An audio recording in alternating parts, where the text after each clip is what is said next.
What's going on, everybody? It's another hot Monday here in Jersey. It's it's really beating down on us here right now. You know, there's been like a weather advisory going on, heat advisory. So folks are, if you're in the area where New Jersey, tri-state area, or I think this is pretty much going on all the way up into the Midwest. Please stay safe out there. Hydrate. Hydrate. Make sure that you stay in some shade, and don't overdo it in this heat, because this is around that time when you start hearing a lot of stuff happening to folks.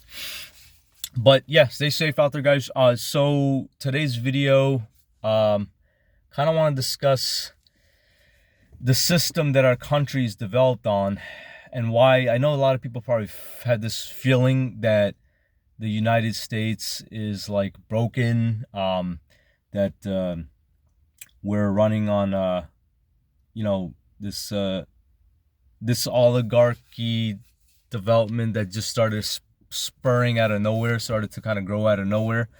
And things have changed, obviously, in that regard for the average American.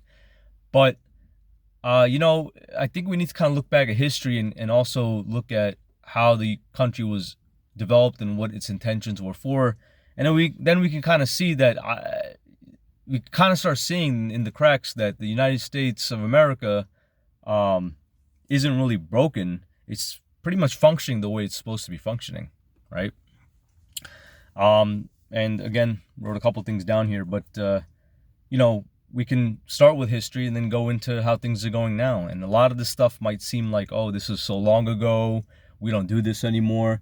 Yeah, things manifest, right? Things change, and you don't realize it, that you're living. You might have more in common with the people back then than you think, right? So the first concept is that profit over people was always a consistency when it came to the United States of America, since its birth as a country, even before its birth as a separate country, as a colony, right? As multiple colonies of the British Empire at the time.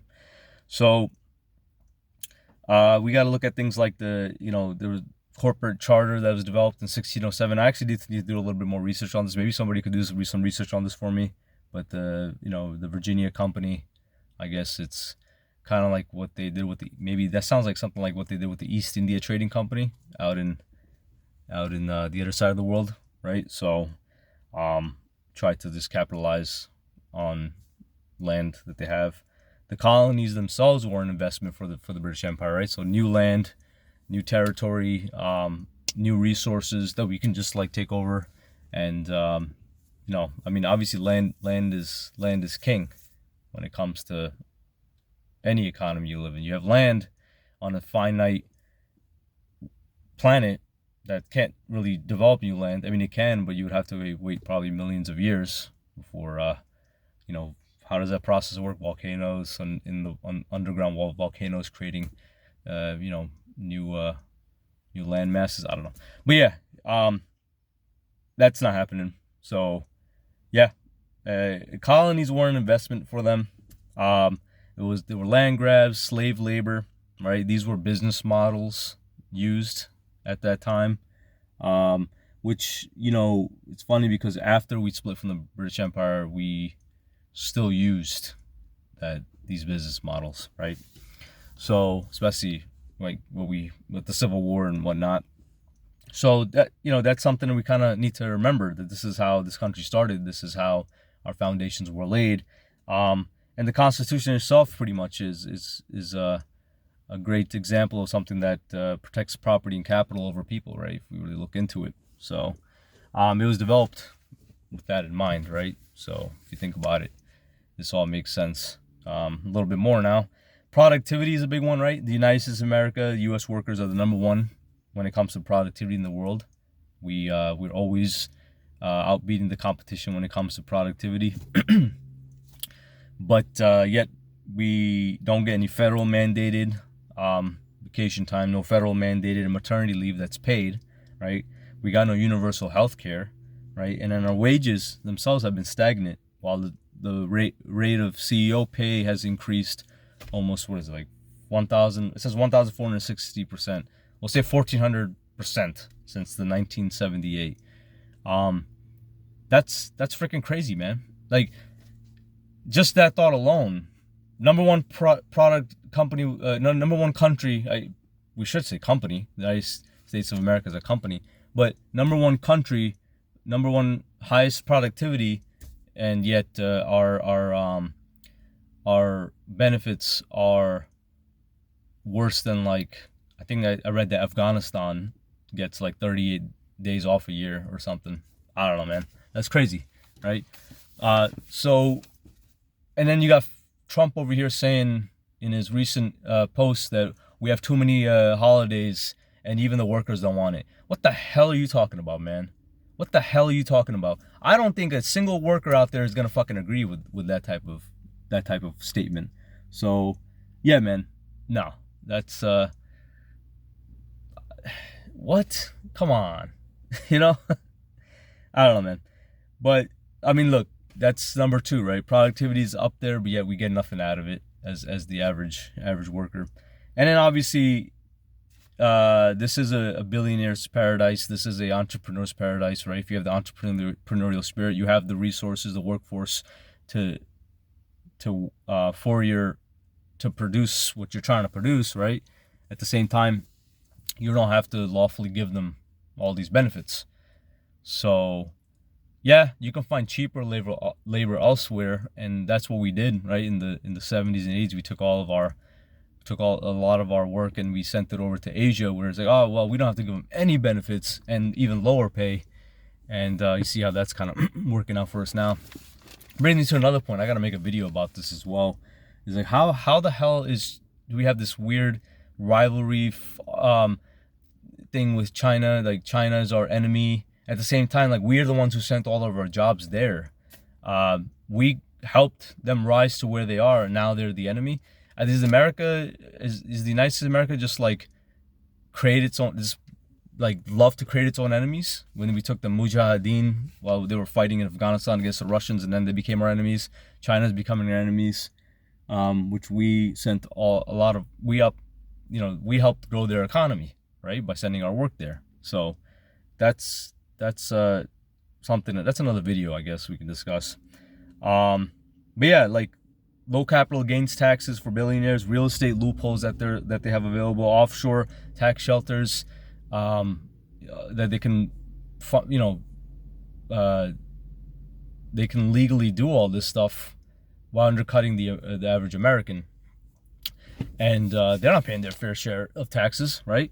So they're using our system, they're using our roads, they're using our infrastructure, but they're not paying their fair share of taxes into it, while the average American has to be taken advantage of as far as the work goes. And then at the same time, we have to kind of prop them up with making sure we pay our taxes, because the IRS will come for our ass if we don't, not like them. And we have to make sure that we're paying for the infrastructure that they're using, right? And then at the end of the day, when something crazy happens, like a major recession, our tax money bails them out. I mean, at the end, we own the company at this point. We should. The average American should own the company. They should, but that's communism. That's communism. So we're not going to talk about that. That's communism bad. Communism bad. Right. So, and then lobbying. Lobbying is a. I had to stop cursing, man. It's sorry, military mouth of mine, potty mouth, literally, latrine mouth. But yeah, lobbying should be illegal. Lobbying is disgusting. It's a disgusting process, and this shouldn't even exist, right? Lobbying is terrible. So, I mean, I hit these 3 points here. Who's got it figured out? Who hasn't? Let me tell you who's got it figured out. And this is going to be a little bit biased too, right? But bear with me here. The immigrants have it figured out. The legal or illegal doesn't even matter, right? At this point, the immigrants have it figured out. they know. I mean, you just look around, man. How many businesses are owned by immigrants, right? Asian families, Indian families, African families. I see a lot of South Americans now as well. I mean, I've always, it's been crazy, man. South Americans are such hardworking people. They're smart as well, but they're just not given the same opportunities as a lot of the model minorities have. So, but I'm starting to see a lot of South American immigrants as well starting to do pretty well for themselves, right? Starting businesses, whatnot. So what do these folks do that's different, right? They don't go for those traditional W-2 jobs. They're good at something. They have some capital. Maybe they sold some land or something back home. They come here, they start a business. And then what they do is if they could take advantage of these loopholes. I mean, at this point, why not? Do I feel bad if a regular Joe Schmo takes advantage of the system or a big corporate company? I mean, I'm gonna probably sympathize with one over the other. But what one big thing they do is they realize that the United States of America is a place to make money. It's a business, right? The country is a business. So make your money here and then go spend it elsewhere has been the process, right? Take it back to your home country, what have you. A lot of immigrants do this. I know that might be like, oh, how can they do this? Why can't they spend the money into this own economy? Well, they figured out how it works. They figured out how this country is set up, right? I don't know, even from a military standpoint, one of my biggest, he's a controversial figure, but a role model in a sense. I even have the tattoo there, right, of his pretty much his life work was General Smedley Butler, United States Marine Corps, who was one of the first big guy, right? Meaning big guy in the sense of like popular figure at the time, post World War I, and he did like a complete turnover. And oh man, I don't know if you guys can see me. That the sun is blaring out. He did a complete turnaround and became like public enemy number one, basically, to the United States government saying, and the corporation saying like, hey, I gotta watch my mouth. I'm just a hitman for the United States for capitalism. That's pretty much what he said, right? And he fought the rest of his life against the ideology of the military-industrial complex and for veterans' rights, right? So yeah, these immigrants kind of got this figured out, and I don't blame them. I think they, at this point, folks in our country, whether your parents came to Youngstown in 1600s, or they came in, or their not parents, but your ancestors came there. Your ancestors came on the Mayflower, or they just came into the country in the 80s or even yesterday, which will make you like a recent immigrant. But we're all immigrants to a certain point. So I think we need to kind of get in touch with this ideology of how the country works. And yeah, if they're not going to change the system and make it, I mean, we're not a homogeneous culture, right? So we can't say we can be like Europe in that sense or other countries. But yeah, we don't have that community basis as well. We need to work on that too. But yeah, I think the folks in this country need to kind of see the country for what it is. First of all, you can still be patriotic. I'm still patriotic in the sense of I fought, I served in the country. Wouldn't say I fought for anything because I wasn't a combat vet. I never want to take credit away from folks who actually fought out there, right? Like for our country. But I served this country, and I'm proud of being American. But you could be proud of being an American in one sense, and then critique the messed up stuff that we do and how we're set up, right? Like kind of what General Smedley Butler did in a sense. So yeah, ways of food for thought. We look at immigrants, we see how these immigrants are doing so well. A lot of immigrant families are doing well in this country, and they figured it out. And I think the average American needs to also figure this out as well. Make your money here, but I don't know. I mean, a lot of folks are starting to look at retirement outside of the country, so they're kind of looking at it like, all right, my money will go further out there, which it does. The U.S. dollar is still very strong, right? It's still very strong. We're still the world reserve currency. We don't see that changing anytime soon, actually. Just the way things have been set up post World War II, it's going to be hard for anybody to kind of take that the reins when it comes to that. But yeah, think about it, and feel free to discuss it.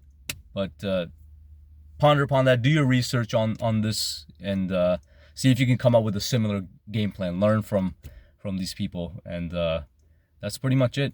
I'll try to make I'm gonna try to make like 1 or 2 videos a week. Sorry, not a week. I could do that, but 1 or 2 videos a day.